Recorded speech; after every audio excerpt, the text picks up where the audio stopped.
मुल्क भर में सैलाब से अमवात 1396 हो गई। NDMA के मुताबिक 24 घंटों के दौरान बलूचिस्तान 4 और सिंध में 1 मौत रिपोर्ट हुई है। मुल्क भर में सैलाब से 5 अफराद जाँ बहक हुए हैं जबकि 6 बच्चे जख्मी हुए हैं। NDMA के मुताबिक में 80 अजला बारिशों सैलाब से ताहाल मुतासिर हैं। मुल्क भर में 3,30,46,329 अफराद बारिशों से मुतासिर हुए। बलूचिस्तान में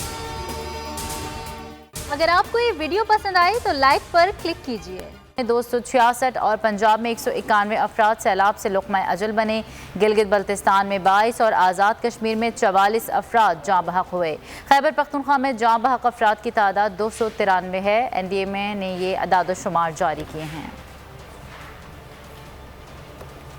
बोल किसी के भी दबाव में आकर अपने फैमिली मेंबर्स को अलहदा नहीं करेगा। बोल हमेशा आवाम की आवाज बनता रहेगा और आवाम के मसाइल दिखाता रहेगा। बोल की आवाम से खुसूसी दुआओं और साथ देने की अपील। सबसे ज्यादा व्यूज, सबसे ज्यादा रील्स और सबसे ज्यादा रेटिंग के साथ बोल अब भी नंबर 1 पोजीशन पर बरकरार। सब्सक्राइब करें और बेल दबाएं ताकि कोई खबर रह न जाए।